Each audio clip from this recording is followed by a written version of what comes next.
Good morning, dear students. +2 mathematics ക്ലാസ്സിലേക്ക് എല്ലാവർക്കും ഹൃദ്യമായ സ്വാഗതം. നമ്മൾ ഇന്ന് പുതിയ ഒരു ചാപ്റ്ററിന് തുടക്കം കുറിക്കുകയാണ്. Chapter number 11, 3-dimensional geometry. കഴിഞ്ഞ +1 ക്ലാസ്സുകളിൽ നമ്മൾ ഇതുമായി ബന്ധപ്പെട്ട ഒരു ടോപ്പിക്ക് പഠിച്ചു കഴിഞ്ഞിട്ടുണ്ട്. ഇൻട്രൊഡക്ഷൻ ടു 3-dimensional geometry എന്നായിരുന്നു ആ ചാപ്റ്ററിൻ്റെ പേര്. 3 ഡയമെൻഷനുമായി ബന്ധപ്പെട്ട ചില ബേസിക് കാര്യങ്ങൾ മാത്രമാണ് +1 നിങ്ങൾ ഡിസ്കസ് ചെയ്ത് പഠിച്ചത്. +1 നമ്മൾ മെയിനായിട്ട് പഠിച്ചത് 3 mutually perpendicular planes divide the entire space into 8 equal parts called octants. ഒക്ടൻസിനെ കുറിച്ചായിരുന്നു ആദ്യമായിട്ട് നമ്മൾ 3Dയിൽ പഠിച്ചത്. അതിനുശേഷം പോയിൻറ്റ്സിൻ്റെ റെപ്രസെൻറ്റേഷൻ അല്ല, ഇതായിരുന്നു ആ 3-dimensional സ്ട്രക്ചർ. സ്പേസിലെ ഏതൊരു പോയിൻറ്റിനെയും നമുക്ക് ഓർഡേർഡ് ട്രിപ്ലെറ്റ്സ് ആയിട്ട് റെപ്രസെൻ്റ് ചെയ്യാൻ പറ്റും. PXYZ. അങ്ങനെയാണ് coordinate of A point in space സാധാരണ റെപ്രസെൻ്റ് ചെയ്യാറുള്ളത്. ഒരു കാര്യം പ്രത്യേകം ശ്രദ്ധിക്കേണ്ടത്, എക്സ് കോർഡിനേറ്റ് എന്ന് പറയുമ്പോൾ ഈ എക്സ് ആക്സിലൂടെ നടന്നു വരുന്ന ദൂരമാണ്. വൈ കോർഡിനേറ്റ് വൈ ആക്സിലൂടെ നടന്നു വരുമ്പോഴുള്ള ദൂരമാണ്. സെഡ് കോർഡിനേറ്റ് മീൻസ് സെഡ് ആക്സിലൂടെ മൂവ് ചെയ്യുമ്പോഴുള്ള ദൂരമാണ്. മറ്റൊരു ഭാഷയിൽ പറഞ്ഞാൽ എക്സ് കോർഡിനേറ്റ് എന്ന് പറഞ്ഞാൽ YZ പ്ലെയിനിൽ നിന്നും ഉള്ള ദൂരമാണ്. നോക്കൂ നിങ്ങൾ, എക്സ് കോർഡിനേറ്റ് എന്ന് പറഞ്ഞാൽ ഈ ദൂരമാണ്. OA എന്ന് പറയുന്ന ഡിസ്റ്റൻസാണ്. അത് യഥാർത്ഥത്തിൽ YZ പ്ലെയിനിൽ നിന്നുള്ള ഡിസ്റ്റൻസാണ്. വൈ കോർഡിനേറ്റ് എന്ന് പറഞ്ഞു കഴിഞ്ഞാൽ XZ പ്ലെയിനിൽ നിന്നുള്ള ഡിസ്റ്റൻസാണ്. ഇതാണ് XZ പ്ലെയിൻ, കണ്ടില്ലേ നിങ്ങൾ XZ പ്ലെയിൻ. അതിൽ നിന്നുള്ള പോയിന്റിലേക്കുള്ള ദൂരമാണ് വൈ കോർഡിനേറ്റ്.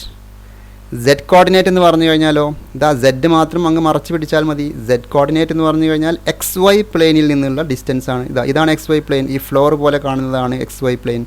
XY പ്ലെയിനിൽ നിന്നുള്ള ഹൈറ്റ് ഡിസ്റ്റൻസാണ് സെഡ് കോർഡിനേറ്റ്. അതാണ് കോർഡിനേറ്റ്സിനെ കുറിച്ച് ഒരു ധാരണ നിങ്ങൾക്കുണ്ടായിരിക്കണം. പിന്നീട് നമ്മൾ +1 പഠിച്ചത് ഡിസ്റ്റൻസ് ഫോർമുലയായിരുന്നു.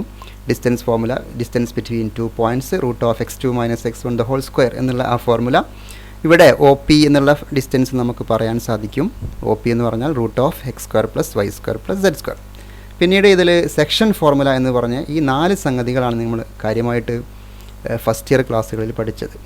ഇനി സെക്കൻഡ് ഇയറിലേക്ക് വരുമ്പോൾ നമുക്ക് കുറച്ചുകൂടിയും അഡ്വാൻസ്ഡ് ആയിട്ട് 3-dimensional geometry പഠിക്കേണ്ടതുണ്ട്. സെക്കൻഡ് ഇയർ 3-dimensional geometryയിൽ നമുക്ക് കാര്യമായിട്ട് 2 സംഭവങ്ങളാണ് പഠിക്കാനുള്ളത്. ഒന്ന് ലൈൻസുകളെ കുറിച്ച് പഠിക്കണം, മറ്റൊന്ന് പ്ലെയിനുകളാണ്. Lines and planes. ലൈൻസിനെ കുറിച്ച് പറയുമ്പോൾ അതിൽ നമുക്ക് കാര്യമായിട്ട് പറയാനുള്ളത് direction cosines and direction ratios of a line in space. പിന്നീട് equation of line in space, different forms of lines പഠിക്കാനുണ്ട്. പിന്നീട് angle between 2 lines, skew lines, shortest distance between lines എന്നിത്യാദി കാര്യങ്ങളാണ് നമുക്ക് ലൈൻസിൽ പഠിക്കാനുള്ളത്. അതേപോലെ പ്ലെയിനിലേക്ക് വരുമ്പോൾ equation of plane, different forms, angle between planes, plane through the intersection of 2 planes, distance of a point from a plane, distance between planes എന്നിങ്ങനെയുള്ള കാര്യങ്ങളാണ് നമുക്ക് പ്ലെയിനുകളിൽ പഠിക്കാൻ. വെരി വെരി ഇമ്പോർട്ടൻ്റ് ആയ ഒരു ചാപ്റ്ററാണ് ഈ 3-dimensional geometry. നമ്മൾ വെക്റ്റർ ആൾജിബ്ര എന്നുള്ള ഒരു ചാപ്റ്റർ സെക്കൻഡ് ഇയർ ക്ലാസ്സുകളിൽ പഠിച്ചു കഴിഞ്ഞിട്ടുണ്ട്. ആ വെക്റ്ററിൽ നമ്മൾ പഠിച്ച പല കാര്യങ്ങളും നമ്മൾ ഈ 3-dimensional geometryയിൽ നമ്മൾ ഉപയോഗിക്കും. അതുകൊണ്ട് തന്നെ വെക്റ്റർ ആൾജിബ്രയിൽ നമ്മൾ പഠിച്ചു വെച്ചിരിക്കുന്ന റിസൾട്ടുകളെല്ലാം നിങ്ങളൊന്ന് ഓർത്ത് നോക്കേണ്ടതുണ്ട് ഈ ക്ലാസ്സുകളെല്ലാം ശ്രദ്ധിക്കുന്നതിന് മുമ്പായി. ഓക്കെ, നമുക്ക് തുടങ്ങാം. 2-dimensional നമ്മൾ ഒരു ലൈനിൻ്റെ ഡയറക്ഷൻ പറയാൻ വേണ്ടിയിട്ട് നമ്മൾ സ്ലോപ്പുമായിട്ട് കണക്ട് ചെയ്തിട്ടാണ് സംസാരിക്കാറുള്ളത്. ഒരു ലൈൻ എക്സ് ആക്സിസുമായിട്ടുണ്ടാക്കുന്ന ആംഗിൾ തീറ്റയാണെങ്കിൽ നമുക്കറിയാം slope is defined as tan of the inclination എന്നാണ്. തീറ്റയ്ക്ക് പറയുന്ന പേര് ഇൻക്ലിനേഷനാണ്. ടാൻ തീറ്റക്കാണ് നമ്മൾ സാധാരണ സ്ലോപ്പ് എന്ന് പറയാറുള്ളത്, അല്ലേ? സ്ലോപ്പ് വെച്ചിട്ടാണ് നമ്മൾ 2-dimensional ഒരു ലൈനിൻ്റെ ഡയറക്ഷൻ സാധാരണ സ്പെസിഫൈ ചെയ്യാറുള്ളത്. ഇപ്പോൾ ഇവിടെ പോസിറ്റീവ് ഡയറക്ഷൻ ഓഫ് എക്സ് ആക്സിസുമായിട്ടുണ്ടാക്കുന്ന ആംഗിളാണ് തീറ്റ. ഈ ഒരൊറ്റ ആംഗിൾ വെച്ചുകൊണ്ട് തന്നെ നമുക്ക് 2-dimensional ലൈനിൻ്റെ ഡയറക്ഷൻ പറയാൻ പറ്റും. കാരണം ഒരാംഗിൾ ഫിക്സ് ചെയ്യുന്നതോടുകൂടി തന്നെ രണ്ടാമത്തെ ആംഗിൾ അവിടെ ഓട്ടോമാറ്റിക്കലി ഫിക്സ്ഡ് ആയി, അല്ലേ? എക്സ് ആക്സിസുമായിട്ടുണ്ടാക്കുന്ന ആംഗിൾ തീറ്റയാണെങ്കിൽ ഇത് 90 - തീറ്റ ആയിരിക്കും വൈ ആക്സിസുമായിട്ട്. അതുകൊണ്ട് അത് പ്രത്യേകം പരാമർശിക്കേണ്ട ആവശ്യമില്ല. ഒരേ ഒരു ആംഗിൾ ഉണ്ടായാൽ തന്നെ ഡയറക്ഷൻ ഇൻ 2 dimension ഫിക്സഡ് ആയി കഴിഞ്ഞു. ഈ ആംഗിൾ മാറാത്തിടത്തോളം കാലം ഈ ലൈനിൻ്റെ ഡയറക്ഷൻ മാറുന്ന പ്രശ്നമില്ല. കണ്ടോ, ഈ ലൈൻ നമ്മൾ എവിടെ വെച്ചാലും ആ തീറ്റ തന്നെയാണെങ്കിൽ ലൈനിൻ്റെ ഡയറക്ഷൻ ഒരിക്കലും ചേഞ്ച് ആവുന്ന പ്രശ്നമില്ല. ഇത് 30 ഡിഗ്രി ആണെങ്കിൽ 30 ഡിഗ്രി മാറാത്തിടത്തോളം കാലം ലൈനിൻ്റെ ഡയറക്ഷൻ സെയിം ആയിരിക്കും. അതേസമയം നമ്മൾ ഇനി 3 ഡയമെൻഷനിലേക്ക് വരുമ്പോൾ നമുക്കറിയാം 3 ആക്സിസുകളുണ്ട് അല്ലേ, x axis, y axis and z axis. Positive directions മാത്രമേ ഞാൻ ഇവിടെ കാണിച്ചിട്ടുള്ളൂ, OX, OY and OZ. 3 dimensional സ്പേസിൽ നമ്മളൊരു ലൈൻ എടുക്കുകയാണ്, ഒരു ഡയറക്റ്റഡ് ലൈനാണ് എടുക്കുന്നത്, directed line OL. L is a directed line. ഈ ലൈനിൻ്റെ ഡയറക്ഷൻസ് പറയാൻ വേണ്ടിയിട്ട് നമ്മൾ 3 ആക്സിസുമായി ഉണ്ടാക്കുന്ന പോസിറ്റീവ് ഡയറക്ഷൻസുമായി ഉണ്ടാക്കുന്ന ആംഗിൾസ് പരിഗണിക്കേണ്ടതുണ്ട്. Suppose this line L makes angle alpha with X axis. ഈ ലൈൻ L ഉണ്ടാക്കുന്ന ആംഗിൾ ആൽഫയാണ് എക്സ് ആക്സിസുമായിട്ട്. അതേസമയം അത് വൈ ആക്സിസുമായിട്ട് ഉണ്ടാക്കുന്ന ആംഗിൾ ബീറ്റയാണ്, സെഡ് ആക്സിസുമായിട്ട് ഉണ്ടാക്കുന്ന ആംഗിൾ ഗാമയാണെന്ന് വിചാരിച്ചോളൂ. ഇപ്പോൾ alpha, beta, gamma are the angles made by this line L, this directed line L with the positive direction of x, y and z axis. അങ്ങനെയാണെങ്കിൽ ഈ ആൽഫയ്ക്കും ബീറ്റയ്ക്കും ഗാമയ്ക്കും പറയുന്ന പേര് direction angles എന്നാണ് പറയാറുള്ളത്. Alpha, beta and gamma are called direction angles. ഈ ലൈനിൻ്റെ direction നിശ്ചയിക്കുന്ന angle ആയതുകൊണ്ടാണ് ഇതിന് ഡയറക്ഷൻ ആംഗിൾസ് എന്ന് പേര് പറയുന്നത്. ഓക്കെ, അങ്ങനെയാണെങ്കിൽ ഈ ഡയറക്ഷൻ ആംഗിൾസിൻ്റെ കൊസൈൻസ് എടുക്കുകയാണെന്ന് വിചാരിച്ചോളൂ. കൊസൈൻ എന്ന് പറഞ്ഞാൽ നമുക്കറിയാം cos alpha, cos beta, cos gamma. ഇതിന് പറയുന്ന പേരാണ് എന്ത്, ഡയറക്ഷൻ കൊസൈൻസ്. അപ്പോൾ എന്താണ് ഡയറക്ഷൻ കൊസൈൻസ് എന്ന് പറഞ്ഞാൽ? Cosine of the angles, direction angles. Cosine എടുത്ത് കണ്ടോ, കോസെല്ലാം എടുത്ത് നമ്മൾ നോക്കൂ, ഡയറക്ഷൻ ആംഗിൾസിൻ്റെ കോസ് എടുക്കുമ്പോൾ അതിന് പറയുന്ന പേരാണ് ഡയറക്ഷൻ കൊസൈൻസ്. അപ്പോൾ എന്താണ് direction cosines? Yes, cos alpha, cos beta, cos gamma are called the direction cosines. പക്ഷേ ഒരു കാര്യം മനസ്സിലാക്കണം, ആൽഫയും ബീറ്റയും ഗാമയും ആണ് എന്ത്, ഡയറക്ഷൻ ആംഗിൾസ്. ഇത് ഈ ഒരു ഓർഡറിൽ മാത്രമേ നമ്മൾ എടുക്കാറുള്ളൂ. ആൽഫ എന്ന് പറഞ്ഞാൽ എക്സ് ആക്സുമായിട്ട് ഉണ്ടാക്കുന്ന ആംഗിളാണ്, ബീറ്റ വൈ ആക്സുമായിട്ടാണ്, ഗാമ സെഡ് ആക്സിസുമായിട്ടാണ്. അത് ഈ ഒരു ഓർഡറിൽ മാത്രമേ നമ്മൾ സംസാരിക്കാറുള്ളൂ. ഓക്കെ, അപ്പോൾ alpha, beta, gamma are the direction angles. Then cos alpha, cos beta and cos gamma are the called the direction cosines. Clear? സാധാരണഗതിയിൽ ഡയറക്ഷൻ കൊസൈൻസിന് നമ്മൾ L, M, N എന്നുള്ള ഇംഗ്ലീഷിലെ ലെറ്റേഴ്സാണ് യൂസ് ചെയ്യാറുള്ളത്. ഇത് സ്റ്റാൻഡേർഡ് നൊട്ടേഷനാണ്. ഓക്കെ, അപ്പോൾ നമുക്ക് L എന്ന് പറഞ്ഞാൽ എന്ത് കൊടുക്കാം? L is equal to cos alpha, M is equal to cos beta and N is equal to cos gamma. ഇതേ ഓർഡറിൽ തന്നെയാണ് നമ്മൾ പേര് കൊടുക്കാറുള്ളത്. L equal to cos alpha, M is equal to cos beta and N is equal to cos gamma. ഈ 3 letters നിങ്ങൾ ഓർത്ത് വെക്കണം. cos alpha, cos beta, cos gamma are respectively represented as L, M and N. അപ്പോൾ ഇത്രയും കാര്യങ്ങളാണ് direction കൊസൈൻസിൻ്റെ first definition. Okay, നമുക്കിനി ഇത് വൃത്തിയായിട്ടൊന്ന് പേപ്പറിൽ നിങ്ങളുടെ നോട്ട്ബുക്കിലേക്ക് എഴുതി വെക്കാം. അതിനുശേഷം നമുക്ക് ക്ലാസ് തുടരാം. ഓക്കെ, അപ്പോൾ ഈ ഒരു സ്ക്രീൻ നിങ്ങൾ എഴുതി വെക്കേണ്ടതില്ല. നിങ്ങൾ എഴുതേണ്ടത് ഈ ഒരു സ്ക്രീൻ മുതലാണ്. ഇപ്പോൾ നിങ്ങൾ കാണുന്ന ഈ സ്ക്രീൻ മുതലാണ് നിങ്ങൾ എഴുതിയെടുക്കേണ്ടത്. അപ്പം ആദ്യം നിങ്ങൾ 3 ഡയമെൻഷണൽ ജോമെട്രി എന്ന ഹെഡിങ് എഴുതുന്നു. അതിൻ്റെ ശേഷം എഴുതേണ്ടത് ഇതാണ്, direction cosines of a line. എന്നിട്ട് ഈ ഫിഗർ വരച്ചതിൻ്റെ ശേഷം എഴുതുക, if a directed line L makes angles alpha, beta, gamma with the coordinate axis, then they are called the direction angles. If alpha, beta, gamma are the direction angles, then cos alpha, cos beta and cos gamma are called the direction cosines. ഞാൻ ഇവിടെ blue കളറിൽ mark ചെയ്തിട്ടുണ്ട് കേട്ടോ. represented by L, M and N. വളരെ simple concept ആണ്. L is equal to cos alpha, M is equal to cos beta and N is equal to cos gamma. Okay, എഴുതിയെടുത്തല്ലോ. ഇനി നമുക്ക് direction cosines of coordinate axis നോക്കാം. ഇനി ഇവിടുന്ന് അങ്ങോട്ടുള്ള എല്ലാ സ്ക്രീൻസും നിങ്ങൾ എഴുതിയെടുക്കണം. ഓക്കെ, ഇവിടെ നിങ്ങൾ കാണുന്നത് 3 ആക്സിസുകൾ നിങ്ങൾ കാണുന്നുണ്ട്. ഇപ്പോൾ നേരത്തെ ഞാൻ ഒരു ഡയറക്റ്റഡ് ലൈൻ L വരച്ചിരുന്നു. ഇവിടെ നമ്മൾ ഈ കോർഡിനേറ്റ് ആക്സിസിൻ്റെ തന്നെ ഡയറക്ഷൻ റേഷ്യോ കൊസൈൻസ് ആണ് നമ്മൾ നോക്കുന്നത്. അപ്പോൾ ഞാൻ ലൈനായിട്ട് എടുക്കുന്നത് ഇതാ, ഡയറക്ഷൻ കൊസൈൻസ് ഓഫ് OX ആണ് നോക്കുന്നത്. ഇപ്പോൾ Lന് പകരം നമ്മൾ ഈ OX തന്നെ ലൈനാക്കി എടുത്തു. അപ്പോൾ ഡയറക്ഷൻ കൊസൈൻസ് എന്ന് പറഞ്ഞാൽ എന്താണ്? എക്സ് ആക്സിസുമായിട്ട് ഉണ്ടാക്കുന്ന ആംഗിൾ എന്താണ്? ഈ ലൈൻ OXുമായിട്ട് ഉണ്ടാക്കുന്ന ആംഗിൾ 0 ആണ് അല്ലേ? OX OYയുമായിട്ട് ഉണ്ടാക്കുന്ന ആംഗിളോ 90 ഡിഗ്രിയാണ്. OX OZുമായിട്ട് ഉണ്ടാക്കുന്ന ആംഗിളോ 90 ആണ്. ബാക്കിയുള്ള 2 ആക്സിസുമായിട്ട് ഇത് 90 ഡിഗ്രിയാണ് ഉണ്ടാക്കുക. പക്ഷേ OXും OXും തമ്മിലുള്ള ആംഗിൾ എന്താണ്? യെസ് 0 ഡിഗ്രിയാണ്. അപ്പോൾ നമ്മൾ എഴുതേണ്ടത് എന്താണ്? ഡയറക്ഷൻ കൊസൈൻസ് എന്ന് പറഞ്ഞാൽ cos alpha, cos beta, cos gamma എന്നാണ്. ആൽഫ എന്ന് പറഞ്ഞാൽ എക്സ് ആക്സിസുമായിട്ട് ഉണ്ടാക്കുന്ന ആംഗിളാണ്. അപ്പോൾ ഒ എക്സും തമ്മിലുള്ള ആംഗിൾ നമുക്കറിയാം കോസ് 0, കോസ് 90, കോസ് 90 ആയിരിക്കും അപ്പോൾ നമ്മുടെ ഡയറക്ഷൻ കൊസൈൻസ്. എന്തുകൊണ്ടാണ് 0 വന്നത്? യെസ് ഒ എക്സ് ഇവിടെ നിങ്ങൾ കണ്ടില്ലേ, ഈ വയലറ്റ് കളറിൽ ഞാൻ കാണിച്ചിട്ടുണ്ട് ഡയറക്ഷൻ. ഇതാണ് ലൈൻ, വയലറ്റ് കളറിൽ കാണുന്നതാണ് ലൈൻ. ആ ലൈനും എക്സും ആയിട്ടുണ്ടാക്കുന്ന ആംഗിൾ 0 ആണ്. അപ്പം ഡയറക്ഷൻ കൊസൈൻസ് എന്ന് പറഞ്ഞാൽ കോസ് 0, കോസ് 90, കോസ് 90. അപ്പോൾ 1 0 0 എന്ന് നമുക്ക് ആൻസർ കിട്ടും. അങ്ങനെയാണെങ്കിൽ ഡയറക്ഷൻ കൊസൈൻസ് എന്നാണ് ഇത് വായിക്കുക കേട്ടോ. ഡയറക്ഷൻ കൊസൈൻസിനാണ് ഞാൻ DCS എന്നിവിടെ റെപ്രസെൻറ്റ് ചെയ്തിരിക്കുന്നത്. Direction cosines of OYR. നോക്കൂ നിങ്ങൾ, OY എന്നുള്ള ലൈൻ, OY എന്നുള്ള ലൈൻ നിങ്ങൾക്ക് കാണാവുന്നതാണ്. OY ആദ്യം നമ്മൾ നോക്കേണ്ടത് എക്സ് ആക്സിസ് ഉണ്ടാക്കുന്ന ആംഗിളാണ്, അത് 90 ആണ്. അപ്പോൾ കോസ് 90 വരും. പിന്നെ Y ആക്സിസും തമ്മിലുള്ള ആംഗിൾ 0 ആണ്. അപ്പോൾ കോസ് 90, കോസ് 0, കോസ് 90. ഓക്കെ, വൈയും വരുമ്പം 0 ഡിഗ്രി ആയിരിക്കും. അതാണ് കോസ് 90, കോസ് 0, കോസ് 90.